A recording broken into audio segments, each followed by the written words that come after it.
Hello everybody. Yep, as you say, Jim, Formula One has taken the long way home this year. 18 races in 16 different countries, and now here we are at the season finale, Brazilian Grand Prix. Rubens Barrichello there said on Thursday he was not expecting any presence from his Ferrari teammate Michael Schumacher in his quest to win his home Grand Prix. But then, free practice, Schumacher went and offered him a gift-wrapped opportunity.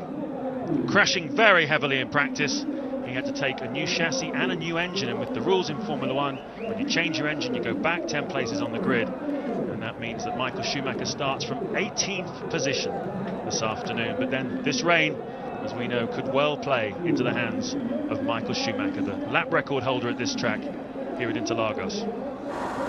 We know Schumacher has only qualified outside the top 10 on 4 occasions in his Formula One career to date. 2 of them have been in the last 3 races, at Shanghai in China and here in Brazil. Draw your own conclusions from that. Certainly the end of the season for Schumacher a little bit more unsteady than what has gone before. Barrichello, though, is the favourite to win here this afternoon, but his track record at this home circuit for him, he grew up in Sao Paulo, lived here for the first 18 years of his life, is pretty poor. 10 retirements in 11 starts. That man there, Kimi Raikkonen, is one of the people who will certainly make him work pretty hard for it this afternoon. He starts 3rd on the grid. Juan Montoya also in the Williams BMW, his last outing for Williams. He will make Barrichello work hard as well. He's starting alongside the Brazilian on the front row of the grid. And watch out too for Jenson Button. A little bit disappointing in qualifying. There you can see though, 5th on the grid. Made a little mistake. Without that, perhaps he might have been on the front row. But I am reliably informed that Honda are turning the wick up on that engine. They really would like to finish the season on a high. As you know, the engines have to last a whole Grand Prix weekend, so they do run them at different levels. They do try to protect them. Today, Honda are turning the wick up. They're going for broke, and Button and Sato will have maximum revs and maximum power in an attempt to get on terms. But of course, in these wet conditions, that's not such a massive advantage as it would be in the dry. But we've seen all sorts of things over the years here in Brazil. Tracks drying out, and this next 2 hours is guaranteed to be eventful.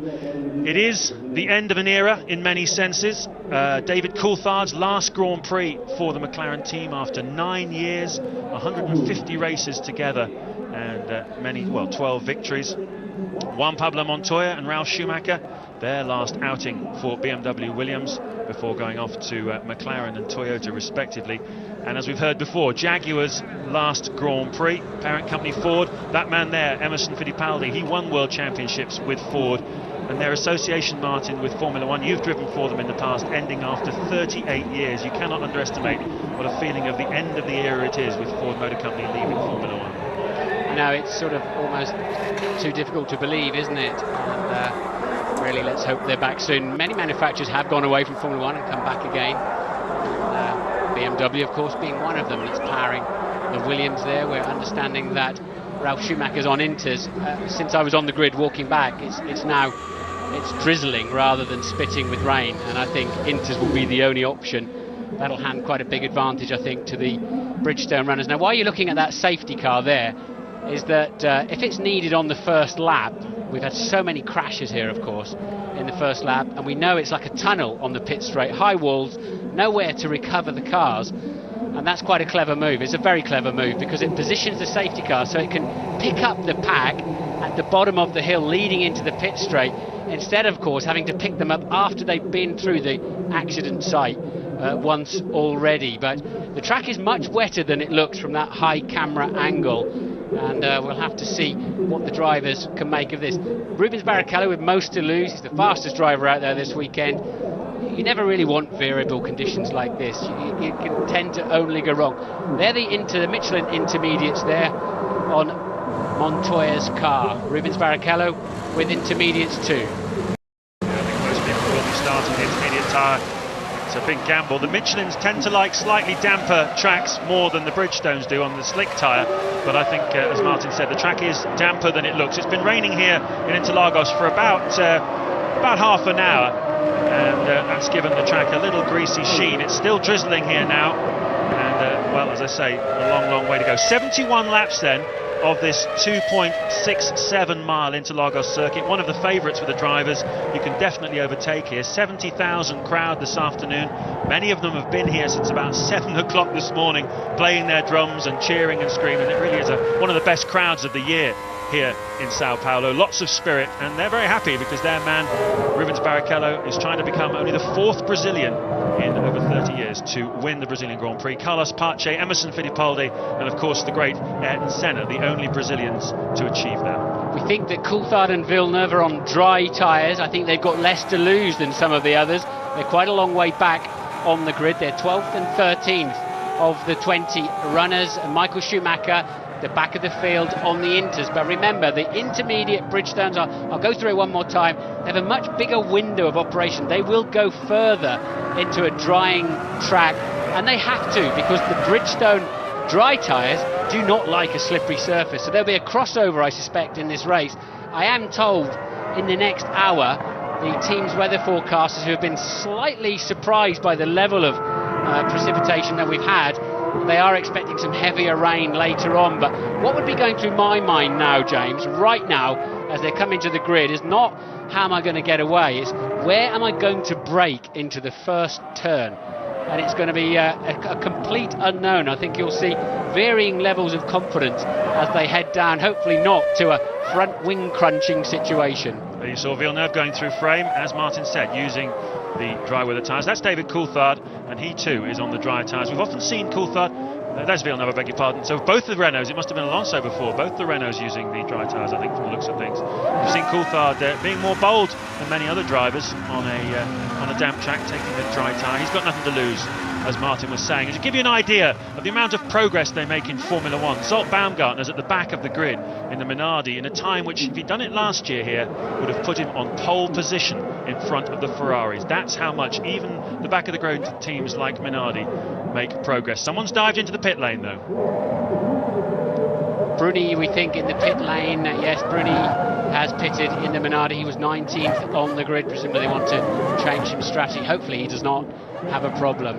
And Baumgartner, both Minardis in the pits then. A little bit of smoke there, looking on board from Alonso's car. That looks like Jenson Button. Well, I was telling you that they were turning the revs up on that car. There's an awful lot of smoke and steam coming out of it. I hope it's okay.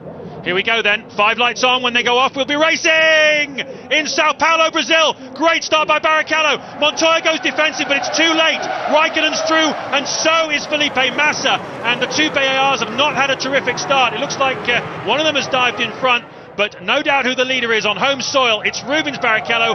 Everyone's slithering and sliding, and just look at Raikkonen, side by side with Barrichello, down the back straight. Has he got the momentum? He's certainly got the inside line into the late descent corner, and Raikkonen takes the lead. Dramatic start.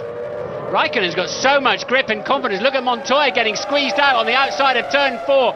I didn't like the look of that smoke from Jenson Button's BAR on the grid. It was like a black smoke rather than an oil smoke from an overfill. But at the moment, he's running nicely, and I think just taking a position. Raikkonen leads, Barrichello second, Massa third, Montoya fourth, fifth is Button, sixth Trulli, seventh Takuma Sato, eighth Ralf Schumacher, ninth is Fisichella, and 10th is Zonta. And there's Jenson Button. You can see he's moved up into third place now. He's managed to get himself past Montoya and Felipe Massa.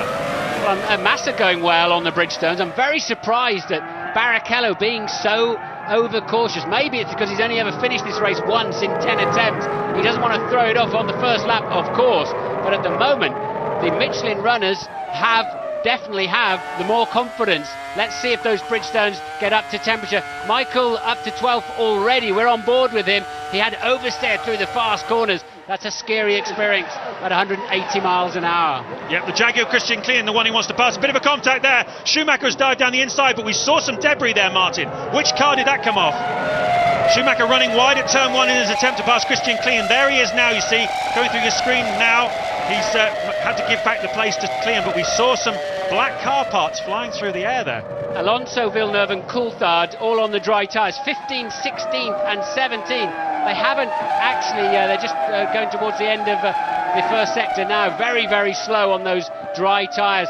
And Raikkonen got away very well, look, behind Barrichello. Montoya having to get very, very wide. Michael Schumacher right at the back, right-hand corner of the grid there, getting squeezed up against the pit wall. But he seems to have a lot of confidence. There's a Renault in the middle there struggling to turn in of Villeneuve, and the two Jaguars hustling him through the corner. And this then is Raikkonen with a brilliant drive out of turn 3. Takes the right line. We've got car 7 is off track, I'm seeing, as we're seeing a replay of Raikkonen comfortably taking the lead of the Grand Prix. And look, this is why car 7 is off the track.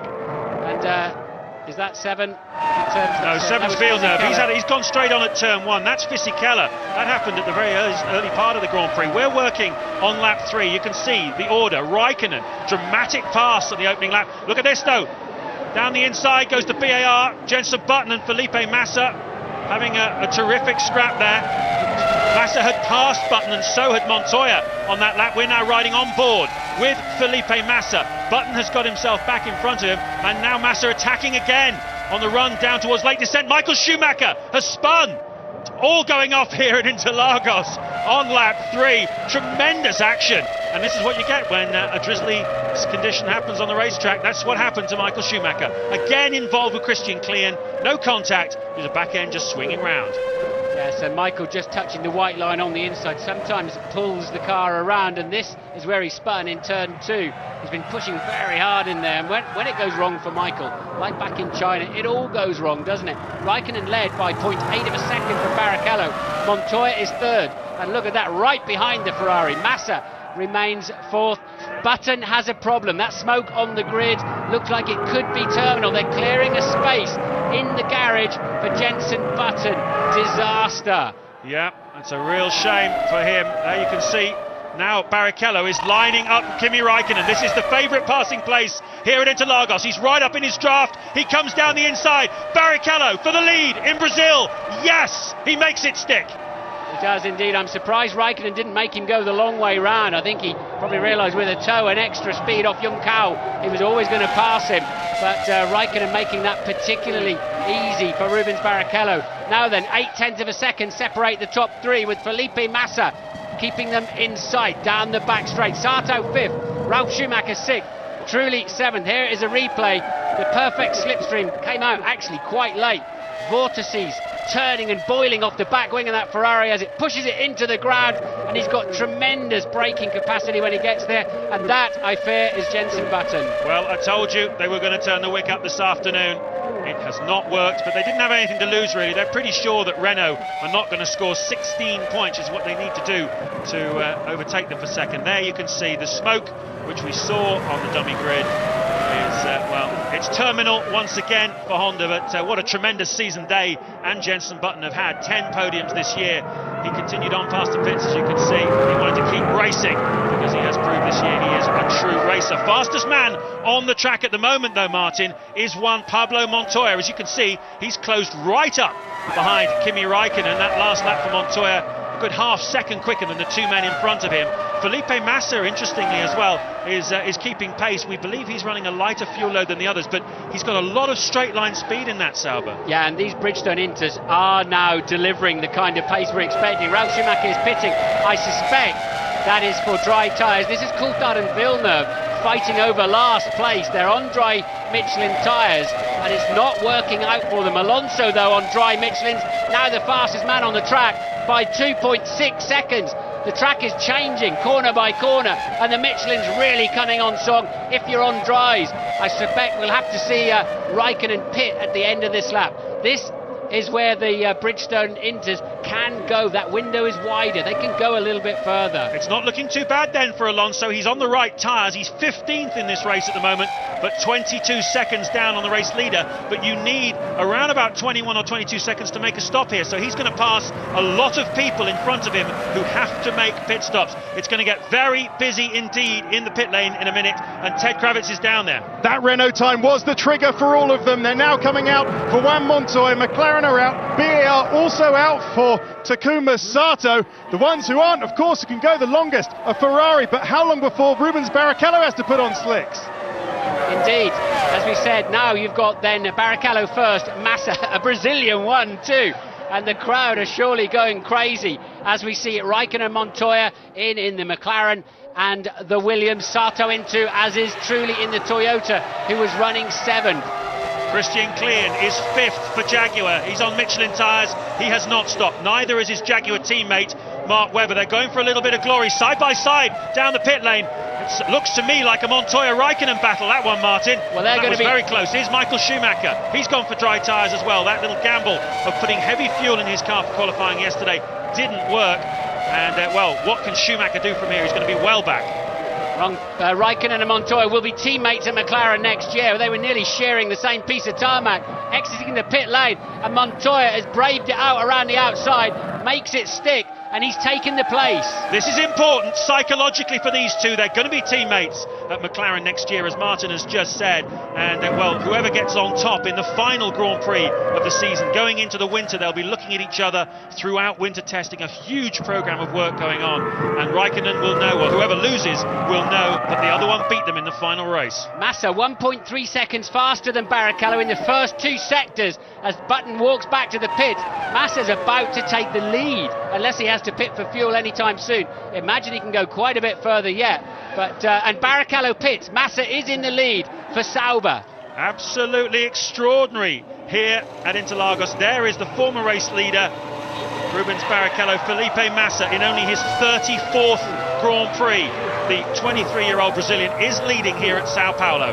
Massa's made a mistake going round though. He's leading for a lap and that's good glory. But Alonso is now just 11.5 seconds behind him, lapping 4 seconds a lap faster, and he's going to have to pit stop. I think it might just be done in a fuel window, James, for him, to minimise the damage.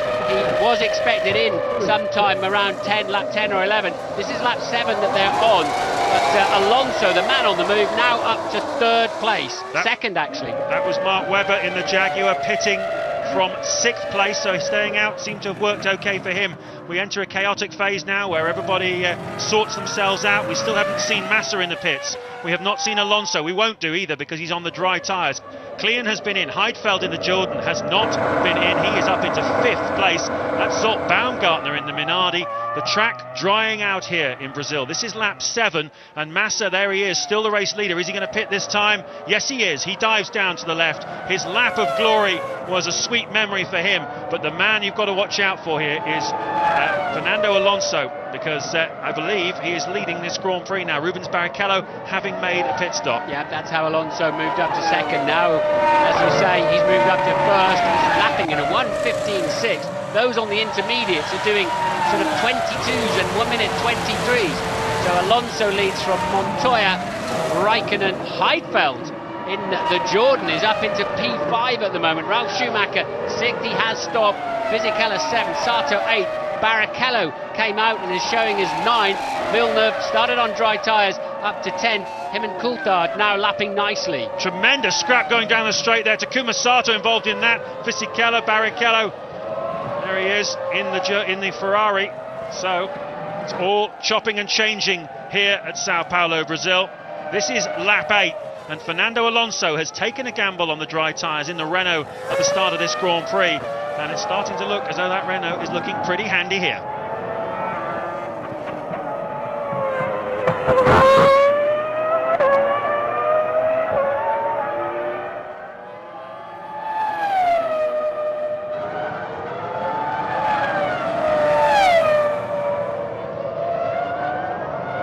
Renault leading.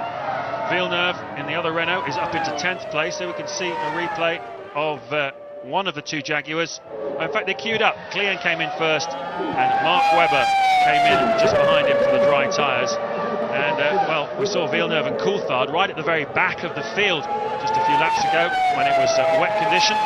Now they are making their way up. Villeneuve is in 7th place, David Coulthard 8th. And the people who certainly had the glory at the start are suffering a little bit at the moment. Rubens Barrichello is down into 6th place. I'll tell you who's come out of this quite well is Juan Montoya. You know, Martin, the guys who came in earlier, the Michelin guys who came in earlier, have come out of this better than the Bridgestones that stayed out on those intermediate tyres. Look, Montoya 2nd, Raikkonen 3rd, Ralf Schumacher, the first man to pit, has got himself up into 4th place. and he was on the fringes of the top 10 in the opening couple of laps. And Rubens Barrichello, meanwhile, has dropped behind that gang, and he is now in 6th place with Villeneuve and Coulthard just behind him. Indeed, yes, they just stayed out a little bit too long. They were tempted, weren't they, to take that time that was in their pocket and the certainty. But meanwhile, the others were taking more of a gamble, and it paid off handsomely. Alonso, a new fastest lap of the race and a new lap record on a 1:13.317, immediately beaten by Montoya, who's 8 seconds behind him, also on a 13.3, but fractionally faster. Raikkonen, 13.3 as well. He's 9.6 behind Alonso. Very nearly a collision there in all that melee in the pit lane. You saw one of the Jordans coming out, almost colliding with another car. But at the moment, well, Fernando Alonso, we're seeing here, really has this thing very nicely placed. He is just under 8 seconds ahead of Juan Montoya. Kimi Raikkonen behind him. We're riding on board with Michael Schumacher, and that is David Coulthard just in front of us. We're going to line him up, and we're going to pass him into late descent corner. Coulthard tries to resist. They've had a few run-ins. Schumacher knows it's Coulthard's last Grand Prix for McLaren, and maybe his last Grand Prix ever, and he certainly knows there will not be any farewell presents from David Coulthard. Terrific gutsy stuff from the Scotsman there. Was indeed.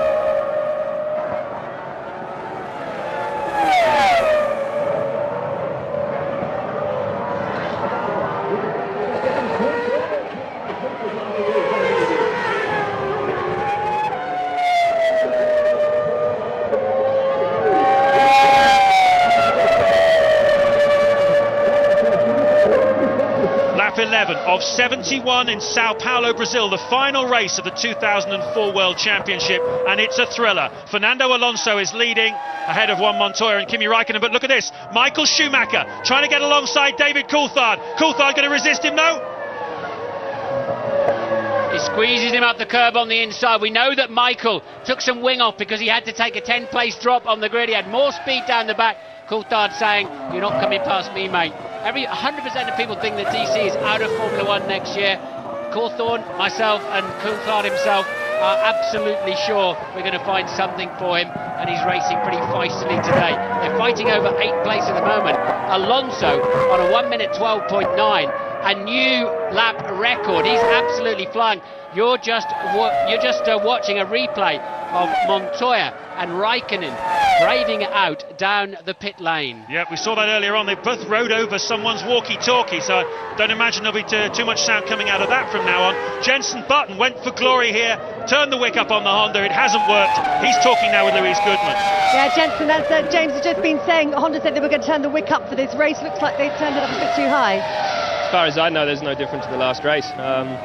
It's very disappointing, to have something happen before you've even started the race. Had a fire on the grid, and I thought as soon as I got going, I'd be able to put it out. But we sat there for so long. I think it's destroyed some of the electrics because the engine was down on power for the 3 laps that I completed, which is a real pity because the car was working well, and I was able to get up to 3rd place while the other guys were napping, and it could have been a very interesting result, I think. Disappointing last race, but on the whole, not too much to complain about this season. No, it's a great season, to get 10 podiums, and the media's been a little bit up and down because of the CRB, but it's been a great year all round. It's just a pity we couldn't end on a high. It's a disappointing way to end. Thanks, gents. We'll see you in Melbourne. CRB Contract Recognition Board, which decided this week Jenson Button will stay with BAR for next year, not moving to Williams, and taking this man Montoya's seat. Montoya moving to McLaren. Of course, he's currently in 2nd place, 8.5 seconds adrift of Alonso. Alonso just had a poor lap. Presumably it was traffic, and Montoya's cut that lead down to 7 seconds. 1.6 behind Montoya. In 3rd is Raikkonen. Yep, and he's the fastest man on the track at the moment, Kimi Raikkonen. David Coulthard, his teammate, also going very strongly in 8th place, and I was very impressed with the way he fought off Michael Schumacher there. That was a clear statement from Coulthard. This is my last Grand Prix in a McLaren, maybe in the front-running team, who knows, but you ain't coming past me. Those two have had some run-ins. Remember Manucor a few years ago, and Coulthard has beaten Schumacher on occasions, and he's beaten him here at the moment. Alonso leading the race then from Montoya 2nd, Raikkonen 3rd, 8.5 seconds behind Alonso. Ralf Schumacher is 13 seconds behind the Spaniard in 4th place. Sato 5th, 15 seconds back from Alonso, and Barrichello, the early race leader, is down 23 seconds. What we've seen here then, Martin, is the situation where I think the Bridgestone people on their intermediate tyres, Barrichello and Massa in particular, they felt a bit bold, didn't they? They knew that they would go a little bit longer. They stayed out the extra lap, and the Michelin drivers who came in a lap earlier, they benefited. Montoya, Raikkonen, Ralf Schumacher and Sato all managed to get themselves ahead of Barrichello. And Massa, well, he's really dropped out of the picture. He is down into 10th place, having stayed out the longest of all. David Coulthard just broke the lap record with a 1:12.7, and that was immediately followed by Montoya, also fractionally faster on a 1:12.7. The track is clearly bone dry. That's 2.1 seconds faster than the lap record. Immense pace. This is the sweet spot. The air is nice and cool. The track still got rubber on it. We didn't have heavy rain. Everything works so nicely. Alonso is giving that Renault full bananas. He wants everything out of it. He knows he's got a closing Montoya behind him. Well, you know, I was talking to one of the Renault engineers this weekend, and they said this guy, there is no one faster than him in race conditions. They've never worked with anybody who pushes as hard as he does, and he really does put every single lap, absolute maximum commitment. It'll be very interesting to see him alongside Giancarlo Fisichella next year in this Renault team. His qualifying this season's been a little bit up and down. He threw it off the road early on in the season a couple of times. I think his confidence a little dented on the single lap, but every time he's been in a race, he's been absolutely magic. And Alonso leading here still by 7 seconds. We're riding on board with Kimi Raikkonen, and I hope is that Montoya we're coming out to lap? No, it's a back-marking Minardi, so that explains the speed differential. Huge stop then from 195 miles an hour down to 60 for the Senna S. Kimi Raikkonen. This is the corner where all the people crashed last year on the river of water, but the track, as Martin's just said, bone dry now here. We've got some terrific racing conditions in Brazil, and Raikkonen is in pursuit of his teammate for next year, Juan Montoya, and 2nd place. Coulthard pits then for what I would imagine is his first scheduled stop of the afternoon. Ted is down there. Good stop so far by the McLaren boys. Coulthard was in a brilliant battle with Jacques Villeneuve. He was much quicker than Villeneuve in the middle sector. An earlier stop there than Renault. Let's see if DC can put the hammer down, try to pass Villeneuve in the stops. Very emotional moment this morning when Coulthard was given a presentation by his mechanics, and a lot of them broke into tears, including DC himself. Highly charged emotion in this final race for McLaren. Yeah, there's been a lot of emotion in a lot of places. The Jaguar mechanics not quite sure what's going to be happening to them. The team up for sale from the Ford Motor Company. A lot of people a little bit uncertain about the future. A lot of politics been going around this weekend as well, which has pretty much characterised this Formula One season. Some good racing, tremendous domination from Ferrari, and huge amount of politics about the future of the sport going on in the background. Alonso leading then. Montoya just set the fastest lap of the Grand Prix so far. There he is in 2nd place. Really wants to see out his BMW Williams career on a high with a victory. Yet to win in 2004, Juan Montoya. He's in 2nd place. Raikkonen still 3rd. Ralf Schumacher 4th for Williams. 5th for BAR is Sato, and 6th still Rubens Barrichello. That home Grand Prix victory starting not to look all that clever for Barrichello. The car isn't any quicker than the front runners at the moment. He's matching Alonso's lap times, but he's not as fast as Montoya at this stage of the Grand Prix. And you know, Martin, one or two people saying in the paddock this morning that perhaps the Michelin tyre had a slight edge here. You'd have to say at the moment on this track, in these conditions, that would appear to be the case. They're certainly plenty fast enough, aren't they? Let's have a look. Yes, 4 Michelin runners, 5 Michelin runners in the top 5. Barrichello, though, is matching them for pace. He's currently 6th. And remember, though, Alonso has yet to make his pit stop. He's leading handsomely, having lost so much time with those dry tyres in the slippery conditions early on. Alonso from Montoya, Raikkonen 3rd, Ralf Schumacher 4th, Sato 5th, Barrichello 6th, Villeneuve 7th in the sister Renault. Michael Schumacher now up to 8th after Coulthard's pit stop. Massa, the glory over at the moment, he's 38 seconds off the lead in 9th. So Fernando Alonso, just 23 years of age. What an explosive start he made to Formula One. Has only done 50 Grand Prix in his very young career, but we know he won that Hungarian Grand Prix very dramatically from pole position last year. And a lot expected from him. It's been a strange season for Alonso. He's been very consistent. He's had podiums and he's scored some points. He's fourth at the moment in the World Championship, and yet the lingering feeling really is one of slight disappointment. This Renault has been a tricky car to drive all season. The drivers Trulli and Alonso and Jacques Villeneuve have all said it's been tricky. We've got a yellow flag somewhere out on the course, but part of the problem is they run this car very differently from all the other Formula 1 cars. The weight distribution much more towards the back. It makes for a car that tends to push into the corners a lot, and it's a particular way you have to drive it. And I know Alonso has tried to squeeze the most out of it, but he's looking forward to something a bit easier to drive next year, and that is Nick Heidfeld in the Jordan. He's spun it at turn 10.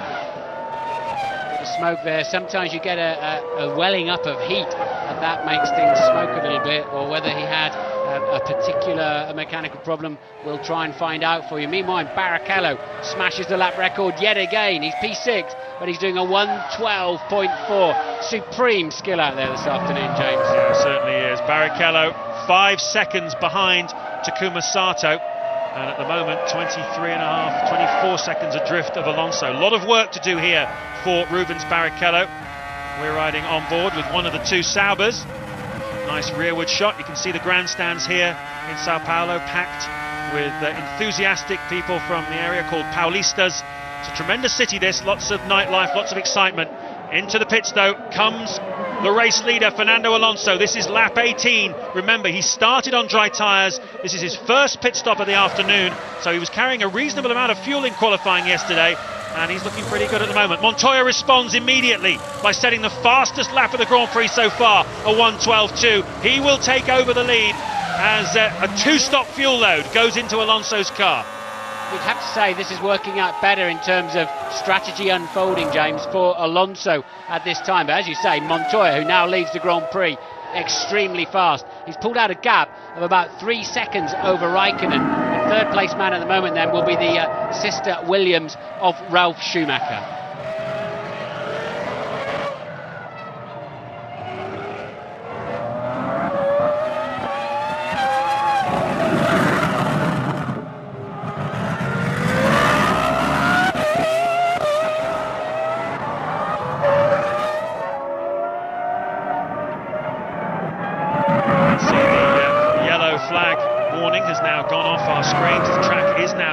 Nick Heidfeld, we're being told by race control, has stopped out on the track. We saw him being pushed onto the grass. He has indeed stopped in the middle part of the lap somewhere. So unfortunately for him, that's the end of 2004, the early bath for Heidfeld. We wonder whether he might end up some part of Williams' plans in the future, whether as a race driver or perhaps a third driver, test driver. Certainly a pretty safe pair of hands, Nick Heidfeld. Time will tell. Just 2 retirements then. Jenson Button, engine failure, and Nick Heidfeld, who appears to have had a spin. 18 runners still going. Montoya leading this Grand Prix, and he's showing just exactly why Ron Dennis has hired him for next year to go into the McLaren team alongside Raikkonen. He believes they can really get the most out of Juan Montoya. Here we are on board then with Toyota of Jarno Trulli. He's changed his helmet design since his switch from the Renault team, and he's made a bit of a difference there, you'd have to say, hasn't he? Yes, he has. I always think it sort of gives up some of your soul and character if you paint your helmet to match the car. But look at Trulli struggling around the left-hand corners. His head leaning absolutely over to the right-hand side. That is not natural at all. So no problems around the right-handers. But Trulli, surprisingly, appears to me to be already struggling, unless he's just leaning that way to save his neck for later on. Possibly. Just look at the G-force effect on the driver's head here. Oh well, we cut away. But we'll hopefully see some more of that, and it really is dramatic. It's hard to imagine what that feels like until you've actually experienced it. It's like having some extremely strong person pushing your head to the side. You try and resist it, but well, it's very, very difficult. You need very strong neck muscles to drive one of these things. Rubens Barrichello, though, has just gone under 1:12. First man to do so. That is a mesmerising pace. 1:11.986. Barrichello wants the win here. Villeneuve pits on lap 21. His first stop of the afternoon. He was in 8th place. That will drop him down to about 13th or 14th.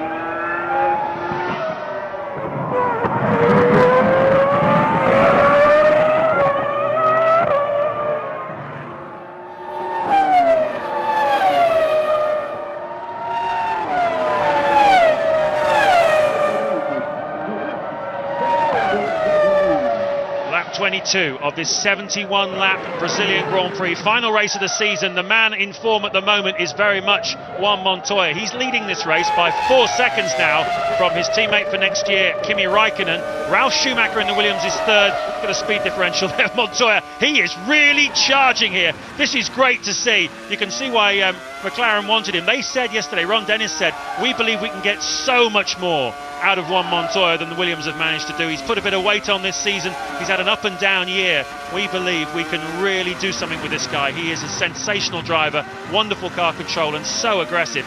And we're seeing all of that here this afternoon. Takuma Sato is fourth. Fifth, the fastest man on the track at the moment, Rubens Barrichello. A 1:11.986 on that last lap. Mesmerising pace from him. But he is 17.5 seconds down on the race leader. Alonso is sixth, having led for much of the early phase. He took the gamble to start this race on dry tyres. It certainly seemed to work for him early on, and he's doing really well.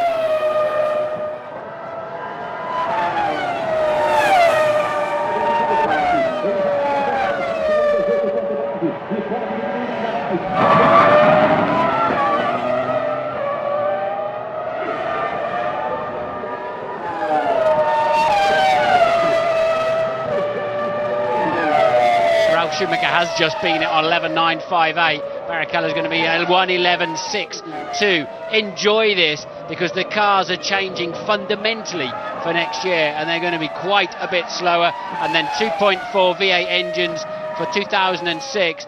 This could be the high point in terms of lap speeds. Yeah, certainly could be. We're looking at 2 race engines for next year. They've got to last over 2 Grand Prix. They'll be qualifying on Saturday afternoon, again on Sunday morning, aggregate times, but 1 set of tyres to last an entire Grand Prix weekend, and a 30% cut in aerodynamic downforce. What does it all add up to? It adds up to about 4 to 5 seconds a lap slower than they're going at the moment. So you're looking at cars going back to the sort of pace they were showing back in sort of 2001, 2002. Just shows you the relentless progress in Formula One. And well, I'm sure they'll have to slow them down again in a few years' time, because they will claw back a lot of the aerodynamic performance, won't they, the engineers? Yes, I remember going to a press conference where they reduced turbo boost, this is in the 80s, down to 2.5 bars. In the press conference, everybody laughed. They thought it was outrageous. And immediately the cars were faster the following year.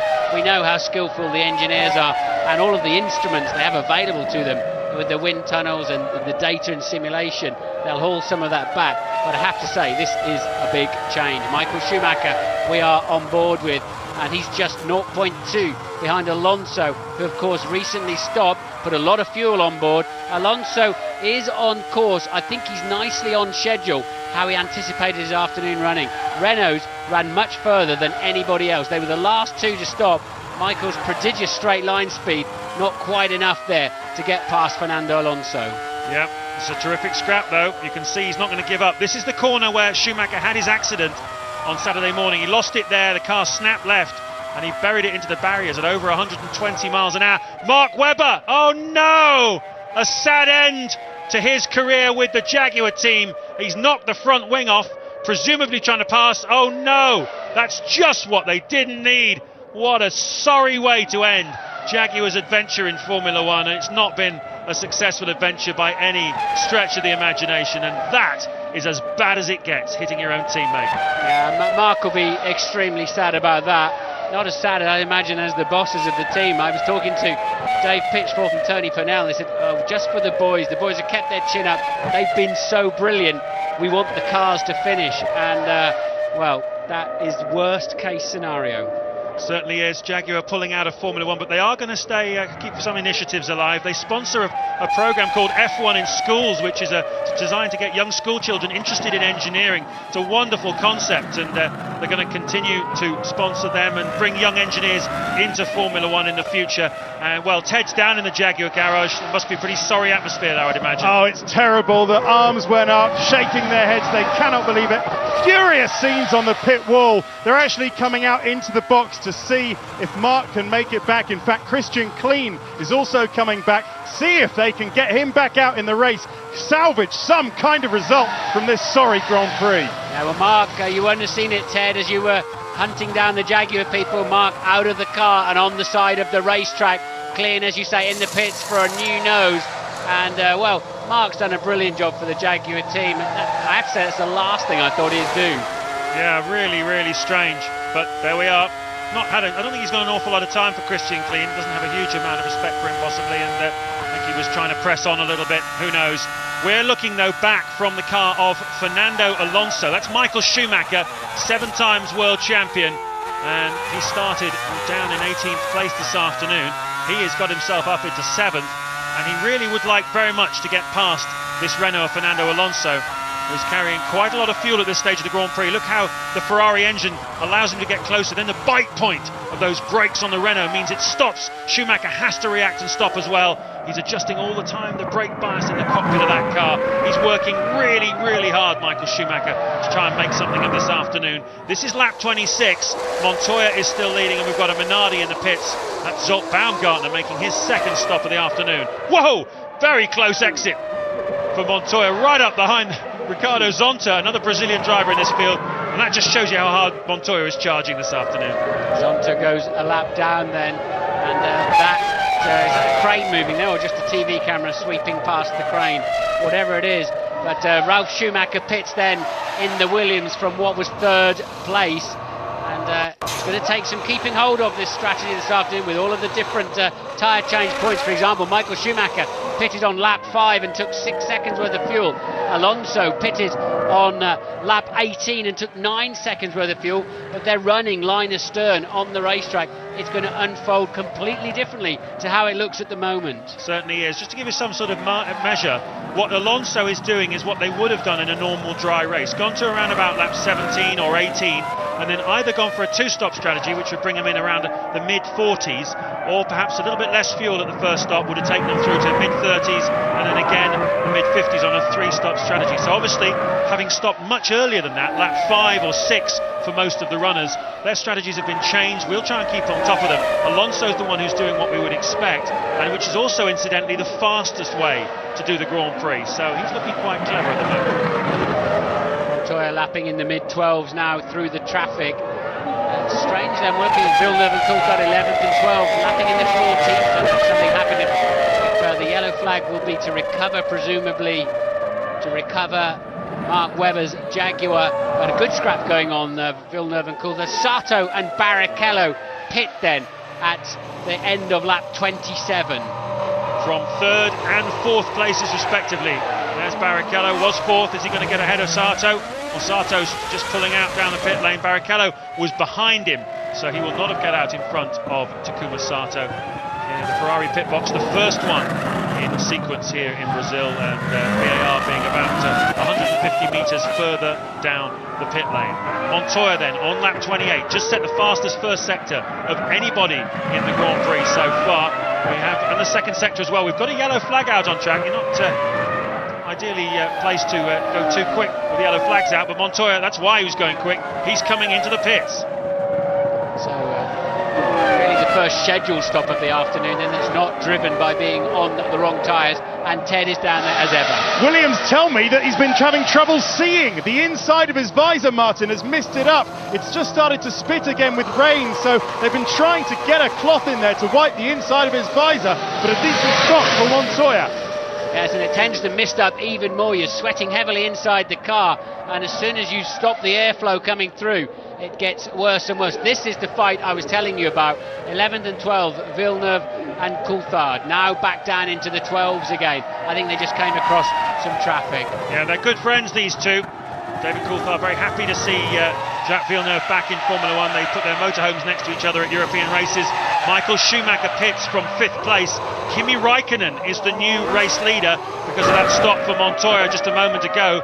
Kimi Raikkonen leading, the winner of the Belgian Grand Prix at Spa, trying to make it 2 victories in the season to give McLaren something to smile about going into the winter break after such a difficult start to the season.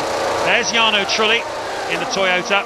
He really has made a difference since he came across with the last 3 Grand Prix of the season. Very quick qualifying lap yesterday, and you can tell already that the team are just more up on the balls of their feet. They know they've got a really quick racing driver now, and when Ralf Schumacher joins next season, well, they really are hoping to move forward. There's the race leader then, into the pits on lap 30, Kimi Raikkonen.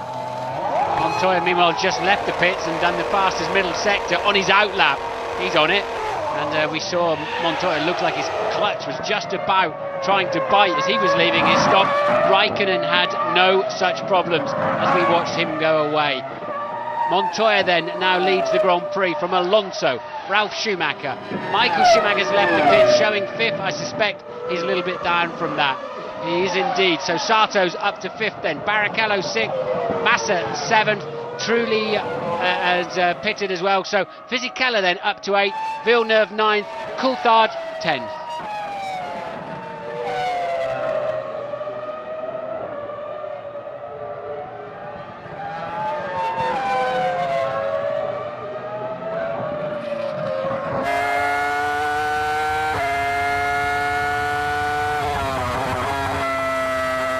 Well, it's certainly been an eventful Grand Prix, and we haven't even reached half distance yet. 42 laps still to go, and this is shaping up to be a terrific scrap here between Takuma Sato and Rubens Barrichello. Nice onboard shots here from Rubens' car. Montoya back into the lead then after Raikkonen just stayed out a lap longer than him on the fuel for the second scheduled stop of the afternoon. And well, he's just on a 1:11.644, Montoya. Fastest lap of the Grand Prix so far. You'd have to say that it doesn't appear that Ferrari and Bridgestone have any kind of pace advantage here this afternoon in this Grand Prix, because whatever Rubens Barrichello can do in terms of mesmerising lap times, it seems that both Kimi Raikkonen and particularly Juan Montoya can do it as well.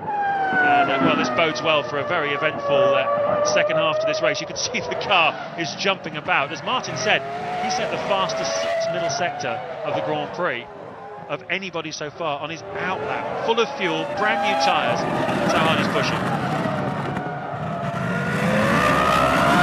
3 retirements then, 17 runners.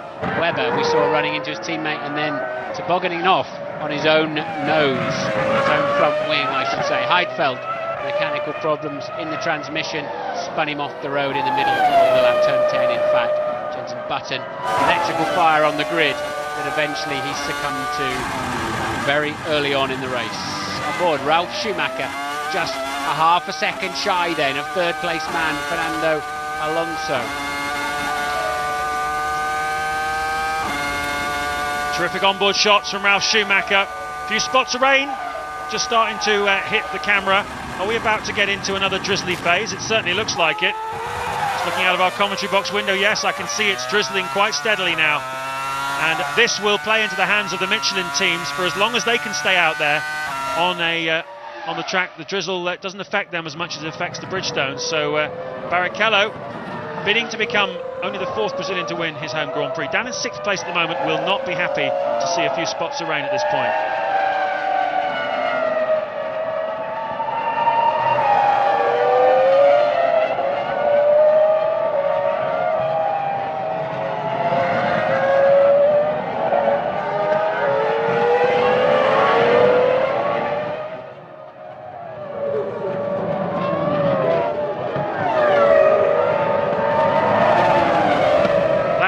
Out of 71 here at Interlagos, Brazil. Montoya leading Raikkonen, Alonso, Ralf Schumacher 4th, Sato 5th, Barrichello 6th, and the two Saubers, Massa and Fisichella. What a strong season they have had. Sauber making tremendous progress this year. We're riding on board with Rubens Barrichello, who is some distance now behind Takuma Sato, and if you think that looks like a few spots of rain on the camera lens, you would be right, because it's just started drizzling again here in Sao Paulo. We started this race with that. Look, Sato's made a mistake. He's run wide on the greasy track, and that's a gift, yet another gift for Rubens Barrichello. He is through into 5th place. And well, as I was just about to say, we started this Grand Prix with heavy drizzle. It then dried out very quickly. The track went bone dry, and the Michelin runners looked to have the upper hand. Montoya, Raikkonen, Alonso, Ralf Schumacher. But now it's starting to drizzle again, and the picture will change once more. It's not really affecting the lap times too much at the moment, although actually Juan Montoya on the first sector had a bit of a messy first sector, a bit of a messy second sector. This has not been a good lap for Montoya. He's given away a lot of time here. The rest of them, though, don't seem to have lost too much time. Now, Montoya was on the traction control for about 100 metres out of that slow corner. I think that demonstrates just how tacky it's getting out there, how slippery. It's a 1:15.8. It's 3 seconds slower than he went the lap before, to give you an idea of how slippery it's getting. The track temperature is 25, exactly the same as the ambient temperature, so I don't think it'll burn off very quickly. That's Sato out braking himself into turn 1 and releasing Rubens Barrichello up into 5th place. Barrichello 19 seconds behind Montoya. That's interesting.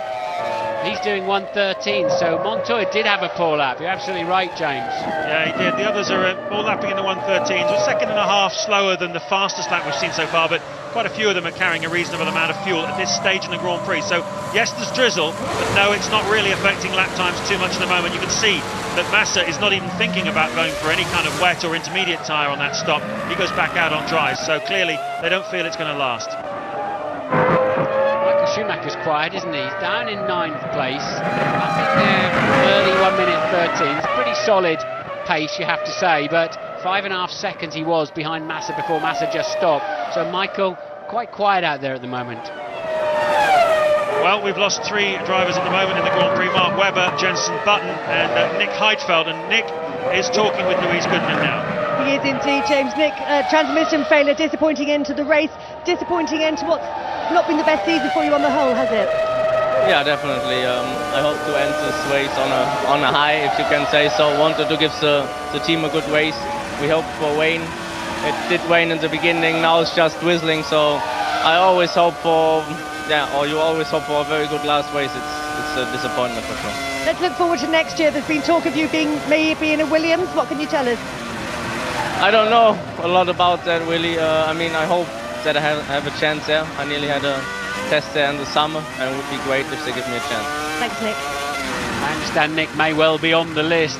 I think he'll probably mostly be hoping that some teams have to run a 3rd car. I think that's looking less and less likely, it seems, as this weekend has unfortunately been changing hour by hour. Regulations, teams staying in, cut teams up for sale, and then amazing weekend. Never seen anything like it. My head is spinning, I tell you. I was here till 7:30 last night listening to these new cost-saving proposals put together by 9 of the Formula 1 team principals. They didn't get Jean Todt of Ferrari to sign it, but Todd says he wasn't invited to the meeting where the proposals were drawn up, so quite a bit of confusion there going on. But the idea being that the teams are saying, OK, we'll do an 18th and 19th race in the French Grand Prix and the British Grand Prix, but in return we've got to shorten the race weekends a little bit. Just make Friday a test day, and we'll have quali and race on Saturday and Sunday in return for that. We only want to cut testing back to 10 days during the season. Ferrari own 2 test tracks. They do testing pretty much 9 to 5 days a week, and they really do not want to do that. So a little bit of a standoff there amongst the team principals. Yes, but what was most interesting for me about that, James, is one of the 9 signatories, of course, was Peter Sauber, who very much is sort of seen as a Ferrari B team and falls into line normally with what Ferrari want. But he is desperate to get these testing reductions and cost savings. So as I said to Max on the start line, I was really surprised that the teams have been so heads into this, had all year to get this together. Why in the middle of a full-blown Grand Prix are they rushing around signing pieces of paper? Mistakes will be made, they'll make bad decisions, but at least they're now making some decisions. It's a bit like the spirit of revolution which swept France in the late 1800s and other countries along the way. Once the momentum starts, it does tend to get going. And what has been remarkable, I think, about this development this weekend is that 9 of the 10 teams have signed it. It really is a very strong statement. It's slightly unfair to paint Ferrari into a corner and say, well, if they don't sign this, there won't be a French and British Grand Prix. So it's up to them to save Silverstone. I don't think that's a really fair way to look at it, because we all know that the man who sets Grand Prix is Bernie Ecclestone, not Ferrari. But nevertheless, into the winter, it certainly will continue to roll on. Here in Sao Paulo, Brazil, we are at half distance in this really very entertaining Grand Prix season finale. Juan Montoya is 5 seconds ahead of Kimi Raikkonen, with Fernando Alonso 3rd, 16 seconds behind the race leader.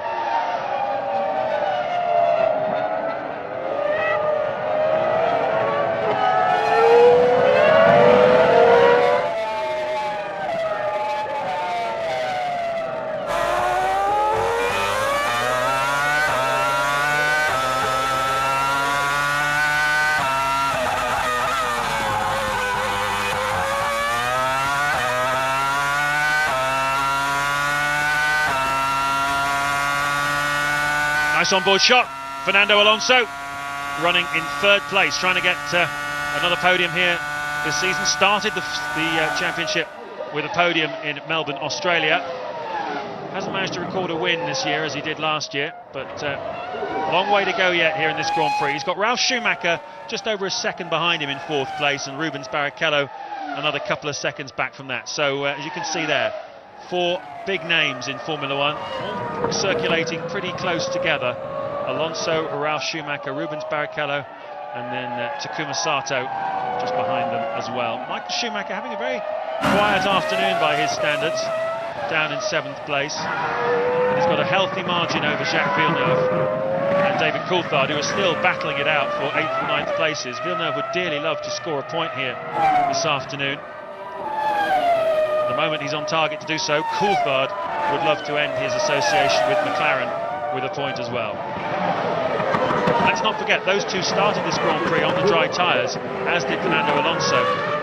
But well, Alonso had a slightly better grid slot. He was 2 rows ahead of Coulthard and Villeneuve, and he's currently got 6 cars between himself and Coulthard. So you have to say that Alonso's performance as the leading man on the dry tyres at the start has been very, very impressive indeed.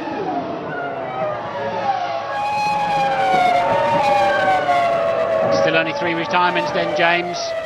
Once again, good reliability. I had a feeling it was electrical from Jenson Button. It was black smoke. You know, normally if it's an engine, isn't it? It's either white smoke or blue smoke. So something overheating quite clearly there. Everything is packaged so tightly today on a Formula 1 car. It's so marginal with its cooling and the way that it functions, and quite clearly something wrong from the get-go on Jenson Button's BAR. Well, the 2 Saubers have drifted back. They've both made 2 stops. Of course, starting on the dry tyres has helped Villeneuve and Coulthard to get in front of them.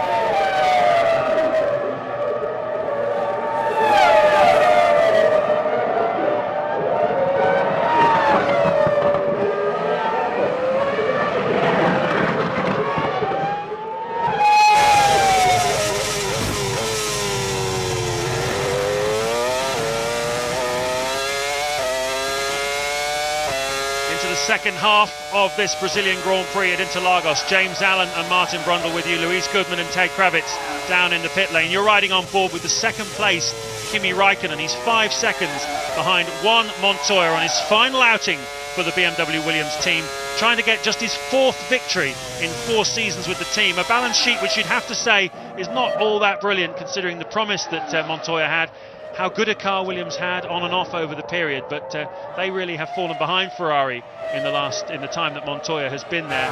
Only really last year when Montoya did have a chance of winning the World Championship. He's won a race this year. He'd love to win the final one in South America here, and well, he's over halfway there. Raikkonen looking racy. Alonso has driven wonderfully here. He took the gamble to start this Grand Prix and heavy drizzle on dry tyres, and it really worked for him. He was 8th on the grid, but he led for most of the opening segment, and he is now in a podium position in 3rd. Ralf Schumacher also played the rain and the tyre changes cannily and got himself up from 7th place to 4th. Rubens Barrichello looking for the home victory. He was quick early on, but stayed out a little bit too long on the intermediate Bridgestone tyres, paid the price, and he is down into 5th place at the moment. Takuma Sato then is 6 seconds behind him, with Michael Schumacher having a very quiet afternoon by his standards.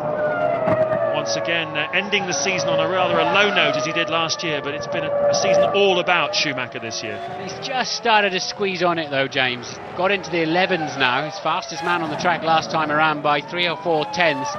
He's just 12 seconds behind Barrichello now, given he had a spin as well. So Michael's just beginning to, we're not seeing the incredible pace as we did back in China, but just seeing Michael beginning to unleash that Ferrari as the race unfolds. We've got a slightly neutral period to the race now.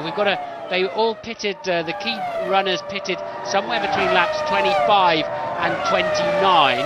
They're appearing to be able to do about 20 to 22 laps on the amount of fuel they're happy to carry. So we're heading towards some more pit stops in the next few laps, but it's pretty much Linus to Montoya, 5 seconds ahead of Raikkonen, lapping at the same speed. Alonso is 13 seconds behind Raikkonen in 3rd place, but we think he's fueled up to only have to stop one more time. And we didn't get all of the pit stops. There were so many pit stops going on that it is difficult to know exactly how much each and every one of them put in their car. We know McLaren are out there again now, ready to receive one of their drivers. First man in last time around was Kimi Räikkönen, but it's Coulthard coming in this time, we think. Yeah, well, because he made one very late stop, having started the Grand Prix on dry tyres, so he's gone quite a distance then on that fuel load they put in at his first pit stop, and here he is. Probably his final pit stop, final service from the McLaren crew. They've looked after him very well over the years. They've won 12 races together. They love him. Sad to see him go in every sense. Coulthard accelerates down the pit lane for the final segment of his career with McLaren. Yes, that looked like enough fuel, didn't it, to get him the final 28-29 laps. Montoya's lead down to 4.8 seconds now.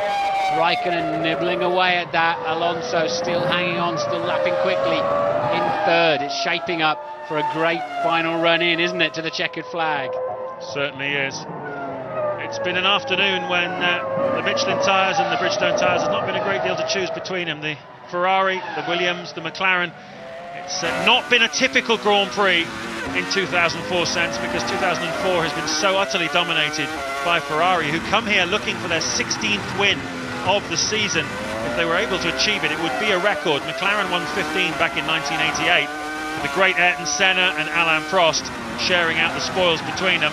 It's been mostly Schumacher with a little bit of Barrichello this year, but the final race of the season is showing a different picture. It's showing a more even picture amongst the front runners. That's got a little bit to do with the fact that Ferrari haven't developed their car since the summer, but it's what we like to see. It's competitive Formula One racing, and we're really enjoying it. Ted Kravitz, what can you tell us? Bit of frustration down at Williams, James, with Ralf Schumacher. He's trying so hard to get past Fernando Alonso, but just can't get anywhere close. What he's saying, I'm told over the radio, is that Alonso's traction is just so much better, and he just boots it out of the last corner. Ralf can't get anywhere near. Well, we know how good that Renault is away from the start line, and particularly the second phase of the start. That's all about traction too. They seem to have quite a rearwards weight distribution that gives them that good grip, and I think that's why you often see the Renault with a lot of understeer. But what Ralf means is he's taking 20-30 metres out of me on the way out of a corner. It means I can do nothing before the end of the next straight.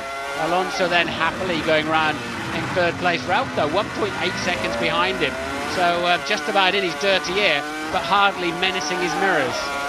Certainly not. Riding on board with Montoya. Just look at the way the G-forces affect his head. Look, pushing his head to the opposite direction. He's turning left, the head's being pushed to the right.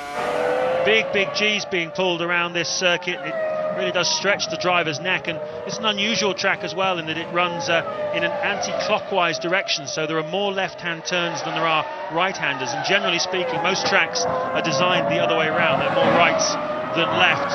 So this particular stretch here up the hill, left they go, puts a massive strain on the driver's neck. Some of them need to have restraining belts to help make sure their heads don't pull away too far to the side. And I've had the good fortune to ride in a two-seater Formula One car driven by Fernando Alonso around Donington, and I couldn't believe how much of a strain it put on my neck. We were only doing 5 laps, sort of 5-6 seconds off the pace of a normal Formula One car, but still it hurt like heck, even after 2 or 3 laps.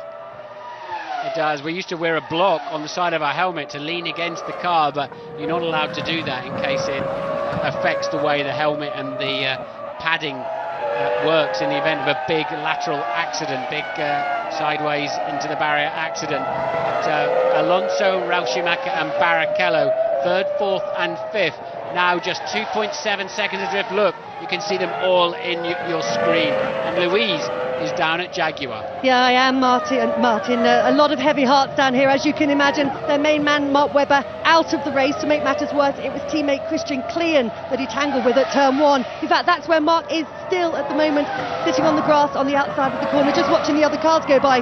Maybe he's working out what to say to the guys when he gets back. They, meanwhile, are all sitting slumped in the floor of the garage. This was always going to be a difficult race for Webber and for the Jaguar team, and it couldn't have ended in a worse fashion for Mark.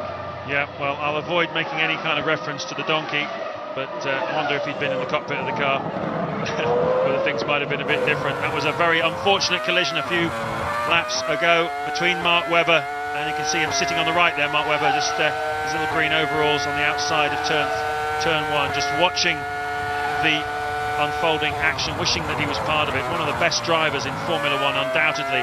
Bright future in front of him. Was riding on board there with Rubens Barrichello. Yeah, whose neck has gone. Did you notice? As soon as he turned in, even to turn 4, which is not one of the toughest corners around here, neck straight over to the side of the cockpit. Remember, we were talking about this incredible lap record breaking, lap after lap pace. It's really taken its toll on the drivers.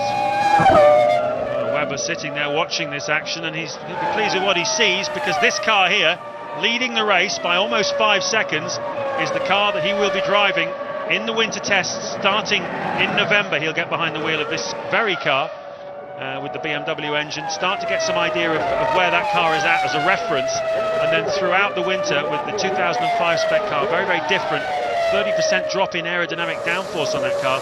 He will have something to compare it to. A very heavy test program in store for him, and he'll be feeling good about it. Jarno Trulli then, he'll be staying with Toyota next year.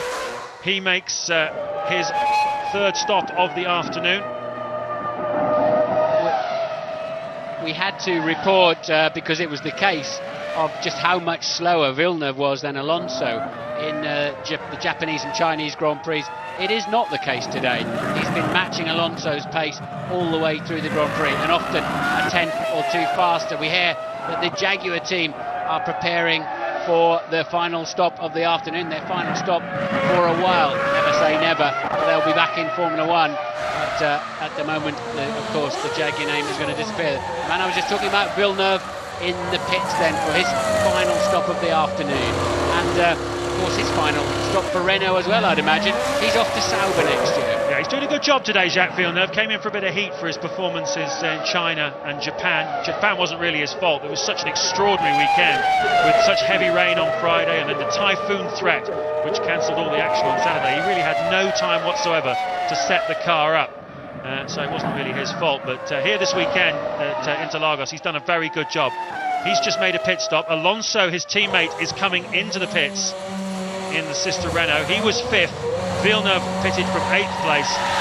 Those metal strips, you saw him running over there to earth the car out to make sure there are no sparks to set fire to the refueling rig, and they just pop up in the air. Of course, carbon is a good conductor.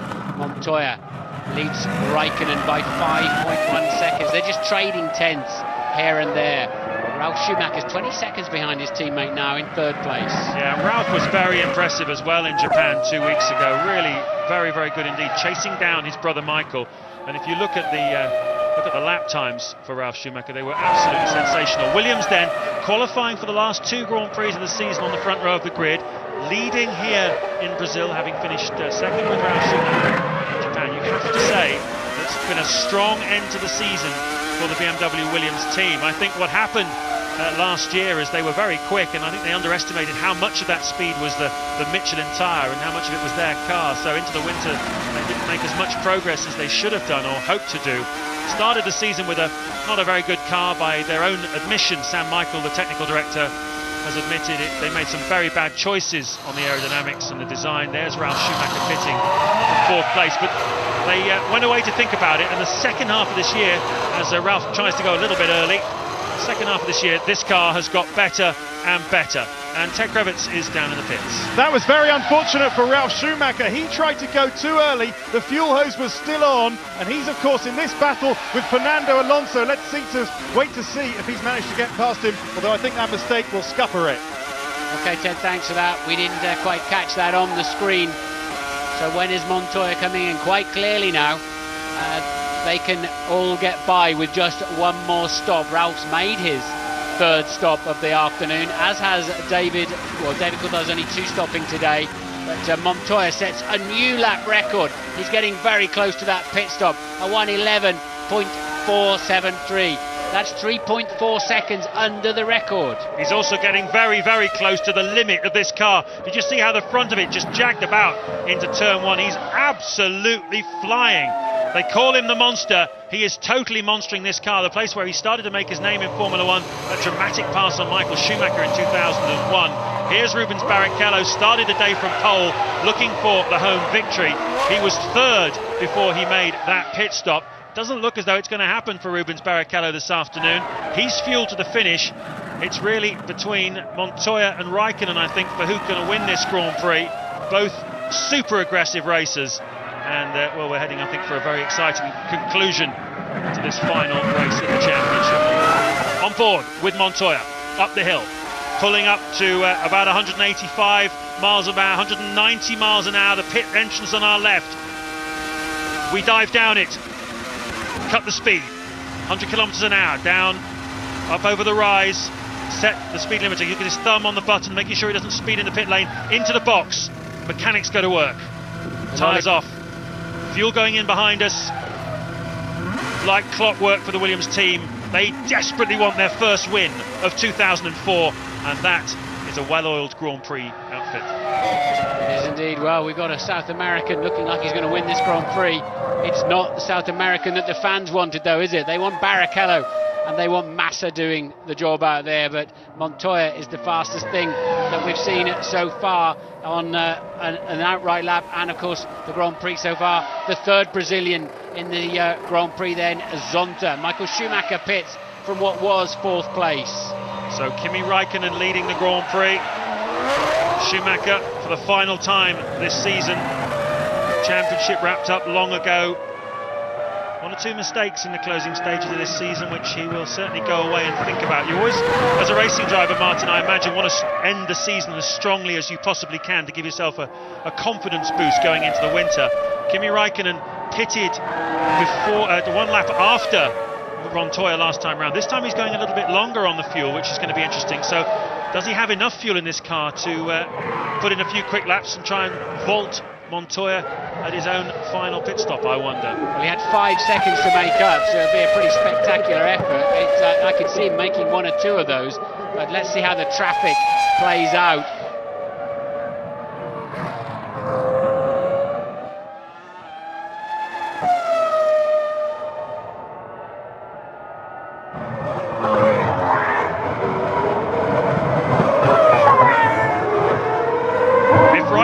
Do 2, 3, 4 laps, he might have half a chance, and you can see, oh dear, the well, not quite so well oiled there for the Minardi team, walking away, because it can be very painful if you get pulled over by one of those fuel hoses, as Ferrari's Nigel Stepney will tell you. He broke his foot in an incident just like that a few years ago. You see the guys that are the 2 heavy guys they put on there. You and I probably couldn't lift that fuel rig, James, and amazingly heavy. And how often do we see them getting stuck? I think if you don't pull them exactly the right angle, they don't want to come out. Räikkönen across the line. This has been a quick lap for him. He's trying very, very hard here. That's his fastest lap of the Grand Prix so far, a 1:11.5. Montoya is under pressure here.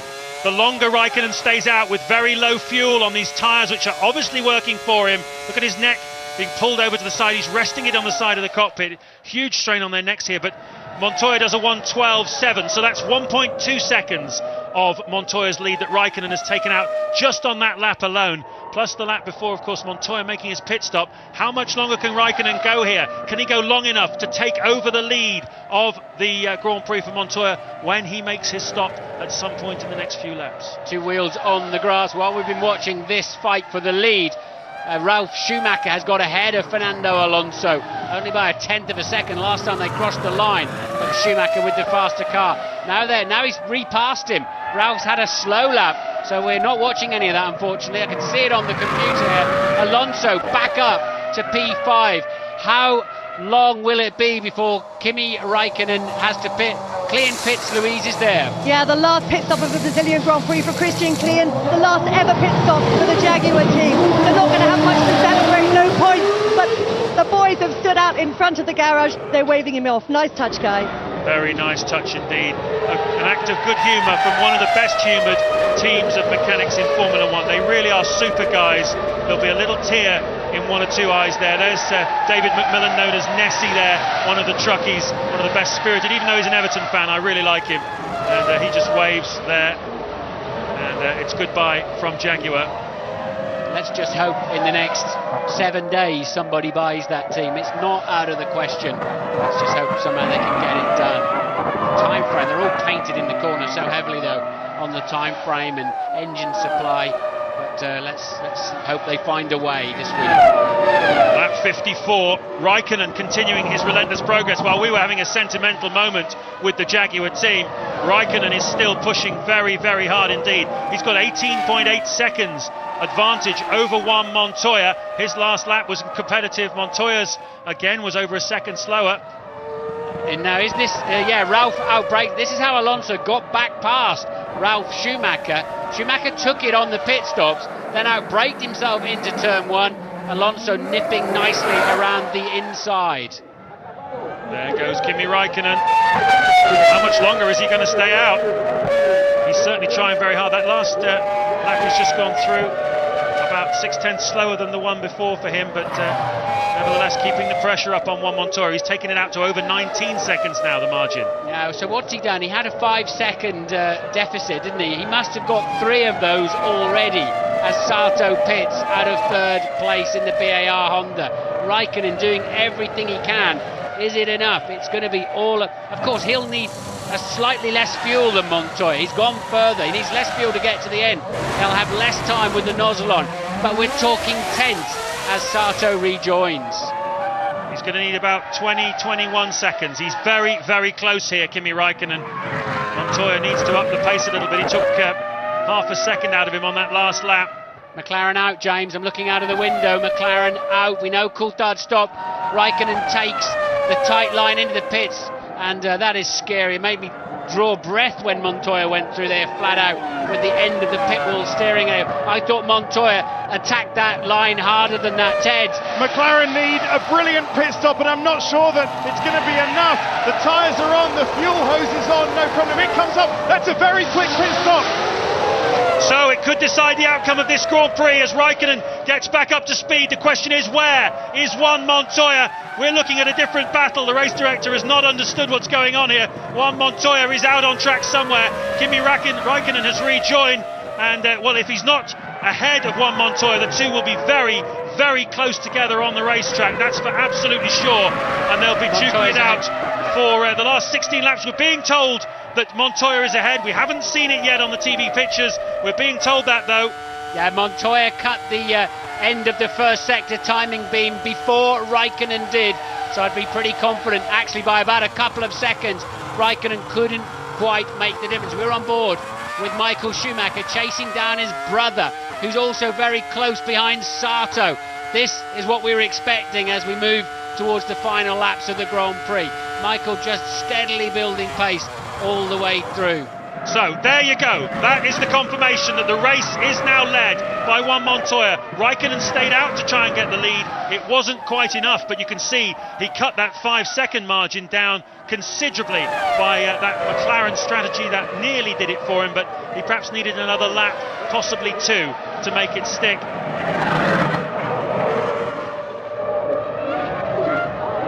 Well, he's now just 1.4 seconds behind the race leader Juan Montoya. 3rd is Barrichello, 4th Alonso. He is at the head of a really exciting train. Alonso, Sato, Ralf Schumacher and Michael Schumacher. 4 drivers separated by just over a second. We've got 15 laps of excitement to go here in Sao Paulo.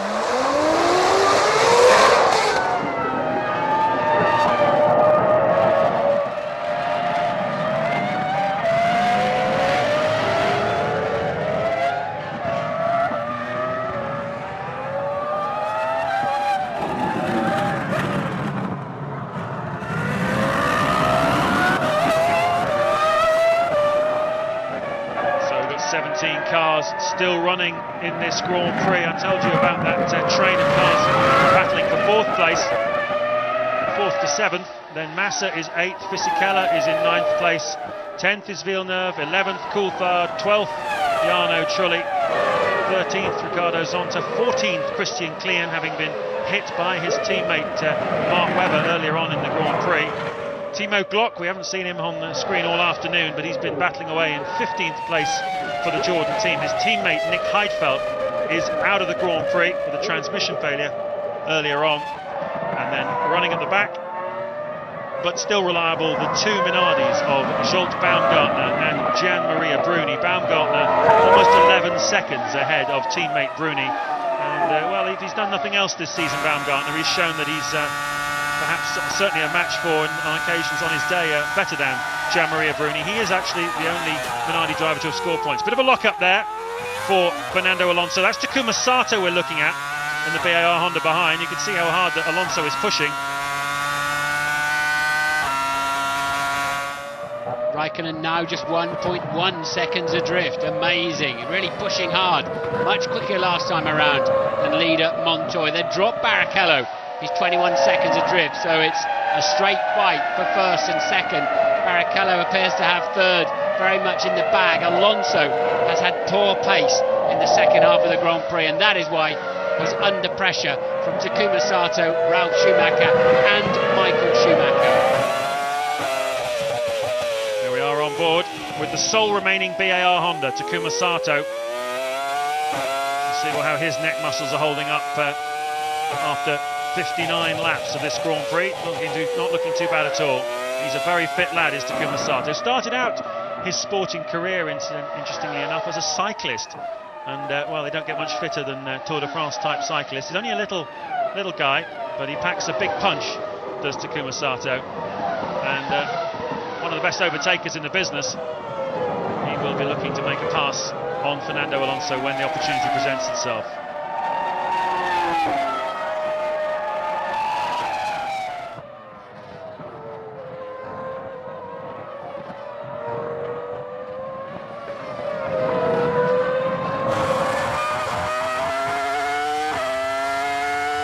Lap 59 of the 71-lap Brazilian Grand Prix, the final Grand Prix of the 2004 Formula One World Championship. James Allen, Martin Brundle with you. We're riding on board with Michael Schumacher.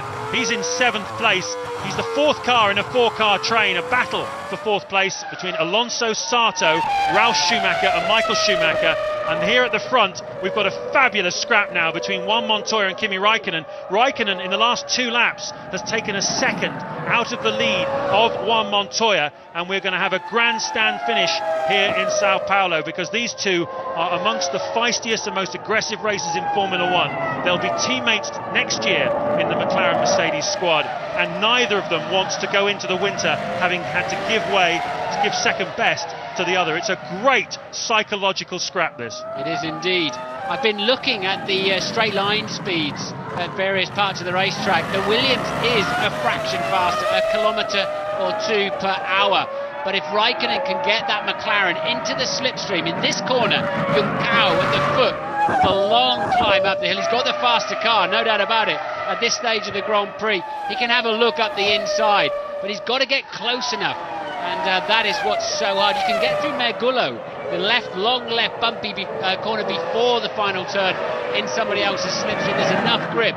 That final one is so tricky, but Raikkonen, the gap's gone up to 0.7 now. He lost a little bit of time. He is in that turbulent air. Barrichello seems to have 3rd place sorted out.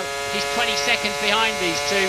Alonso has had poor pace in the second half of the Grand Prix, and that is why he's 4th and under pressure from Sato, Ralf Schumacher and Michael Schumacher, 4th, 5th and 6th and 7th. Well, the balance sheet for these two. No win this season so far for Juan Montoya. 1 victory for this man here, Kimi Raikkonen, the Belgian Grand Prix at the end of August. Can he make it 2, or is Montoya going to get his first victory and only his 4th in his Williams career? This is going to be a very exciting conclusion to this Grand Prix. Ted Kravitz has a little news for us on the Ferrari team. Very long faces at Ferrari, James. Rubens Barrichello, the pole sitter, made up 2 places at the last pit stop, but since then he just hasn't been fast enough. In fact, over the course of the race has not been fast enough to make the difference. So big disappointment with Rubinho down here at Ferrari. His pace is solid and it's quicker than Michael's pace, so they just haven't got. Remember, Pierre Dupasquet from Michelin said to us yesterday, as far as he's concerned, his tyres were better around here in dry conditions. As you said earlier in the programme, James, it certainly seems to be the case, doesn't it? So we've got Michelin 1st, 2nd, Barrichello 3rd for Bridgestone, but he has lost that 20 seconds through sheer pace alone. Yeah, we're just looking there at one of the Toyotas putting a lap on the Minardi. That was not for position, that was a 1-lap move. We've got just 9 laps to go then here in Brazil. And Juan Montoya has been pushing so very hard all afternoon. We've seen the car at attitudes. He has got tremendous car control, this young man. He's coming up to lap Christian Klein. That means he's lapped everyone up to 15. Klein is in 14th place at the moment. Final race for Jaguar. Just look at the body language of these cars. Raikkonen leading his head over to the right-hand side through that long corner, letting the air get into the air box above his head for maximum horsepower. Around about 950 brake horsepower nowadays from these Formula One engines. That's 3 consecutive laps that Montoya has been a tenth or two faster. The gap now back up to 1.1. Raikkonen's early charge is fading. Has he got anything left? Can he dig a little bit deeper? Traffic coming up, the leader always seems to lose a little bit more than the pursuer in these circumstances. The blue flags nowadays certainly eases their path though. Well, it's been a long season here, the longest in Formula One history. Michael Schumacher won the first 5 Grand Prix of the season, and he crashed in the tunnel at Monte Carlo dramatically, and Jarno Trulli won the race for the Renault team. Then Schumacher went into a 7-race winning sequence, which took him to the World Championship, clinched Spa, as I said before, on round 14 of 18. The main opposition this year has come largely from British American Racing, BAR, Jenson Button, 10 podiums, Takuma Sato 1 podium. But on their day, McLaren have been there, the win in Belgium. We're riding on board here with Michael Schumacher, and the Williams team here this afternoon certainly stepped up the last 2 Grand Prix as well.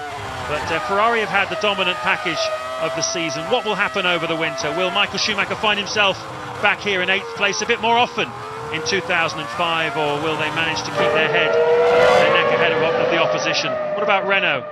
Will they be able to find something over the winter? Fernando Alonso has been very strong too in this final Grand Prix, often a few indicators of how teams might start the following season. It's not been a vintage year for Formula One, but we're getting a vintage conclusion to it. Absolutely. Looks like Ralph's made a bit of a mistake. Michael right up behind him now, and we know Michael took wing off for the race. Is he going to be anywhere near an out-braking manoeuvre down into turn 1? Let's hope we follow this, because surely he's shaping up nicely, just a fraction too far behind, but he's still got a chance to duck out of the slipstream. They're watching the wrong bit, my friend. Where was the 2 Schumachers? They must have been so close as they went into the braking zone of turn 1. You have to say, since Michael binned his, he's behind still, but since Michael binned his race car, he's never quite looked on top of this T car around here. Of course, he's had so little time to set it up. Straight into qualifying 1 and then park Ferme. He had to race it exactly as it was. That's his brother, he's racing, and his brother is not about to let him through. 6th and 7th places, the 2 Schumacher brothers. Michael now the oldest man in Formula One. He turns 36 on the 3rd of January next year. And how much longer will he continue in Formula One? Certainly crashes like the one he had on Saturday morning will make him think. But he's such a racer. He so enjoys what he does. And his team are really on top of their game at the moment. Why should he stop racing Formula One cars? It's what he loves, it's what he's done for such a very long time. And there's nothing he likes more than getting himself into a good scrap, particularly with his brother, and that's what he's got right now, with just 7 laps in which to try and pass him before the checkered flag. Yes, he's a lot further behind this time. They're all lapping 1:13.0, 1:13.4. In fact, the 2 Schumis are slowing themselves down a bit, and that's what I was talking about. Michael never quite hooked up in this car, and making all sorts of adjustments inside the cockpit. Brake balance being adjusted now as he heads down to turn 4. They're beginning to slip back from Alonso and Sato. Sato looking like he'll have a real charge at Fernando Alonso before the end of this Grand Prix. Just to explain what happened, Michael Schumacher had that crash yesterday morning at this very turn here, turn 6, and had to jump into the spare car with the spare engine as well. So he didn't have very much time to set up the chassis that he's driving at the moment. Ferrari pretty good at putting one chassis settings onto another, but clearly he's not really enjoying the car this afternoon. Now leading the Grand Prix by just over a second is Juan Montoya. He's managing to stay a tenth or so every lap ahead of Kimi Raikkonen, and his wife Connie Montoya is talking now with Louise Goodman in the pits. She must be pretty nervous, I would think. I think she is, James. We're actually stood outside the McLaren office. Connie is peering through the window of McLaren at the television screens, keeping a very close eye on her man. Connie, nervous moments for you? They're I'm very nervous. It's amazing. I'm just trying to compare the times, and he's doing well. Very well. we never thought it was going to be such a good race for him. So fingers crossed. 6 laps to go. We'll keep our fingers firmly crossed. Thanks, Connie. Another person watching this with his fingers crossed is going to be Sir Frank Williams, sitting at home, not coming out to this Grand Prix. And Frank will be mighty pleased with what he's looking at the moment. Montoya still with a 1 second lead. Yes, he certainly will. Great to have you with us, Sir Frank. Hope you're enjoying your afternoon, along with everybody else. Sunita's wedding coming up in Coronation Street just after this Grand Prix. I know, a very big day on the street, but we're having a very big day here on the racetrack at Interlagos. Just 5 to go, and Kimi Räikkönen is less than a second behind Juan Montoya. Meanwhile, in a tremendous scrap for 4th place between Alonso Sato, Ralf Schumacher and Michael Schumacher, only a second and a half separating the 4 cars, and Michael Schumacher having nibbles at his brother but can't do anything about him. Is Sato, one of the best passers in the business, going to be able to find a way past Alonso for 4th place? It's all set for a fantastic conclusion here as they come through to complete another lap. We're riding on board with Ralf Schumacher. And, well, there's a DVD coming out this Christmas of 50 years of onboard cameras. Certainly Bernie Ecclestone's organisation pioneering the technology. Some wonderful stuff there from Fangio through to the present day. And some of the best parts of Grand Prix racing are this onboard footage. We're now riding on board with Michael Schumacher. That's his brother ahead, probably about 6 or 7 car lengths. But he just doesn't seem to be out close enough to him under braking, does he, Martin? No, he's not got the car underneath him to really have. He's not got the grip and confidence. And then as soon as he gets in the turbulent air, that's been worked so hard as it passes over and under the surfaces of that BMW Williams, and that's what happens. Michael just gets a little snake, has to stay off the throttle a fraction longer, and because the acceleration of these cars is so incredible, mind-blowing, that even a half-tenth waiting for the car to settle down, you watch the car in front of you like a concertina just disappear. Sato looks a bit closer to the back of Alonso than he has for some time through the Junção corner. There you can see picking up the speed. That's the BAR Honda, the sole remaining BAR Honda in this Grand Prix, because teammate Jenson Button was the first man to retire from the race with an electrical problem. We saw smoke pouring out of his engine. Sato having a bit of a look there. He left it very, very late into turn 1. He didn't make it stick, but he got very close to Fernando Alonso. Alonso's doing a sterling job. He hasn't got the fastest car, I don't think, of those 4. But somehow, well, he hasn't on that lap. He's losing tenths every lap, but still maintaining position. And look, this is for the lead then. It's down to 0.8 last time around. What is it over the line this time? It is 0.6. So Räikkönen did have a little something else, just snatching the left front on the way into turn 1. No problem at all. It's the unloaded wheel and really not doing too much work at that stage, which is why it locked. And they're beginning now to catch Villeneuve, who's 10th. He's about to be lapped. Well, Ron Dennis, the boss of the McLaren team for whom Kimi Räikkönen drives, saying that he's already started talking to Montoya about next season, about what he likes, about how to get the best out of him, human conditioning, human performance, all of those things. But for sure, one of the best ways of getting something out of a racing driver is by having an extremely fast and aggressive teammate. Räikkönen will be that man next year, and these two are undoubtedly going to be driving each other on to greater and greater heights. And that will of course push McLaren closer and closer to Ferrari. But Räikkönen makes a mistake there. Way too high in Bica de Pato, the corner that is so tricky. It's so dirty on the outside. You have to drive across the grass on the inside almost to give yourself a chance of keeping the nose where you want it. And look how that has affected the gap. Into the very closing stages then of this Grand Prix. Just 2 laps of this track, just over 5 miles then, in which Kimi Räikkönen can try and take the victory in the final Grand Prix of 2004, but Montoya looks to have it all covered at the moment. Yeah, Räikkönen made another mistake. I think he's getting tired, made another mistake turning in at 1 there, just went in a little bit too deep. He's pushed it so hard, and Montoya has had, look at him, also leaning over through the corners. The neck gone. They've really put so much energy into those cars today.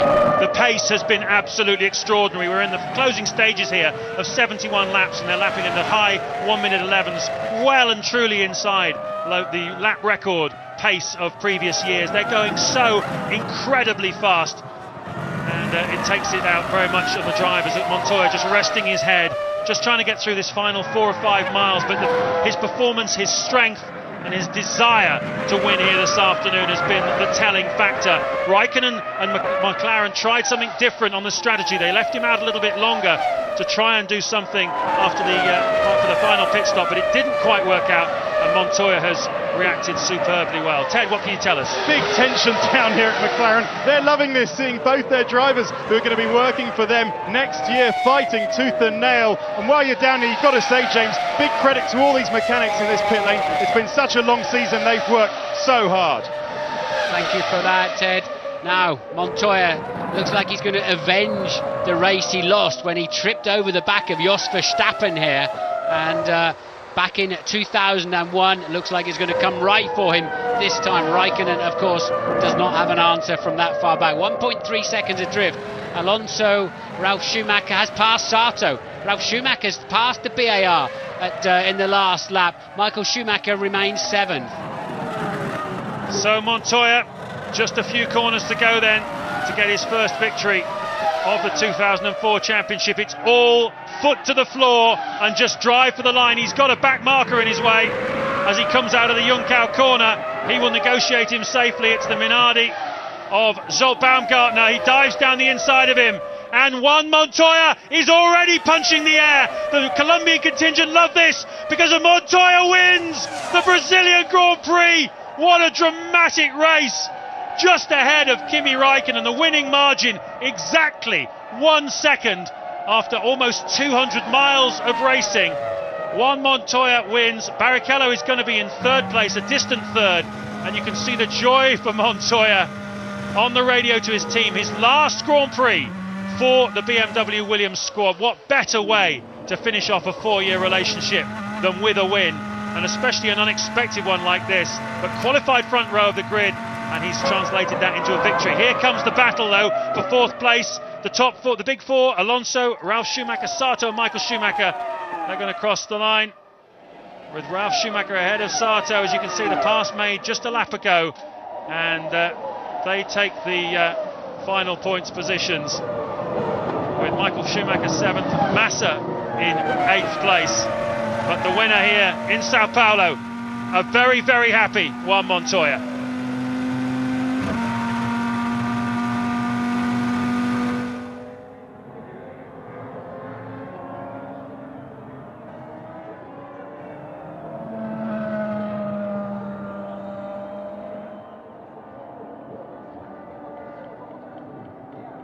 So, I really enjoyed that. That was a terrific race. Massa, the final point then for the Sauber team, ahead of teammate Fisichella.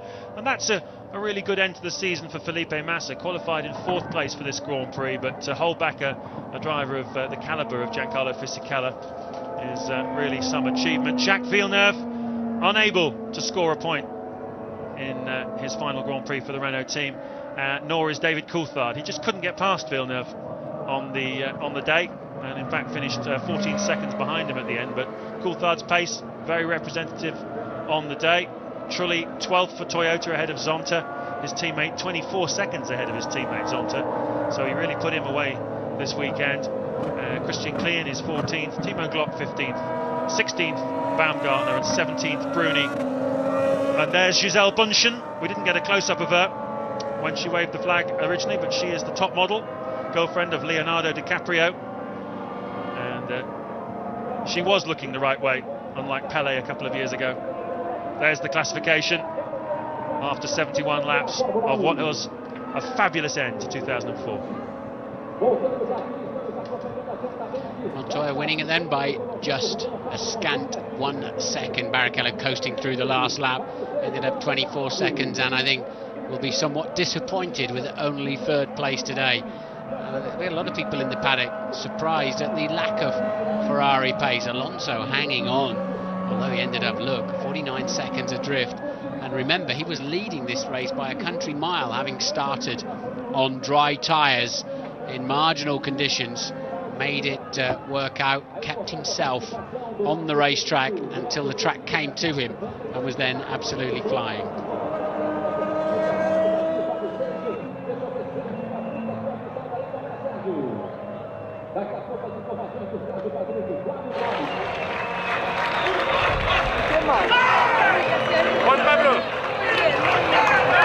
Juan Pablo.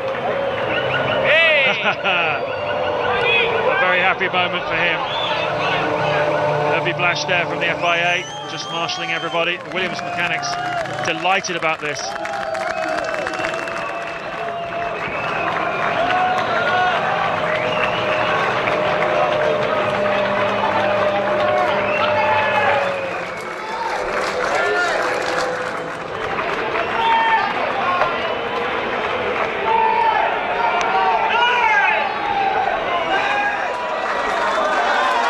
Welcome back to Sao Paulo, Brazil, where Mrs. Montoya congratulates her husband, Juan Pablo, on a mesmerising drive here.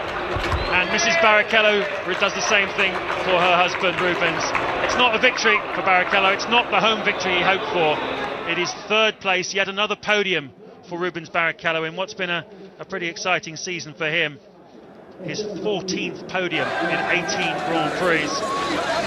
And the mechanics and everybody else rushing down to see the podium celebrations. Remember last year, this race finished in complete confusion. In the rainstorm, no one knew who had won.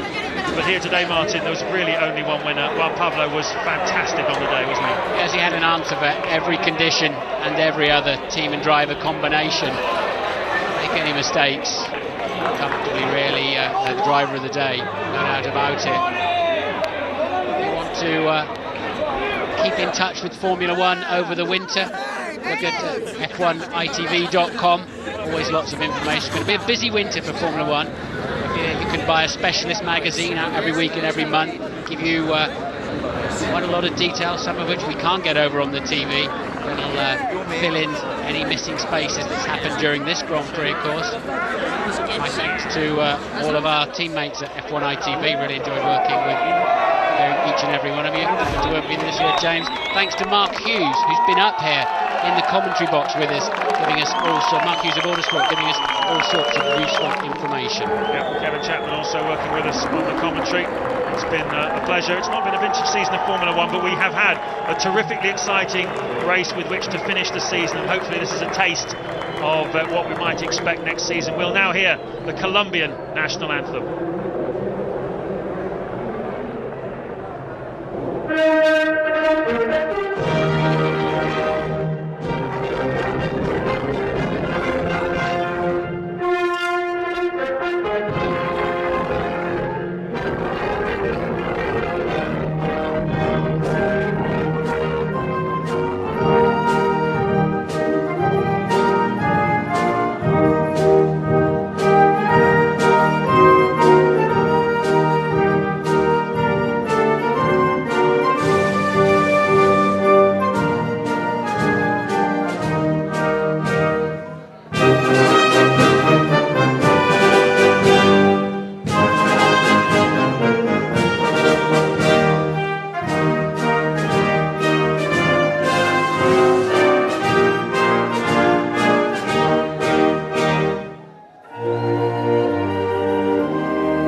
Faces tell it all. Juan Pablo Montoya delighted to have come out on top in front of his teammate for next year, Kimi Raikkonen.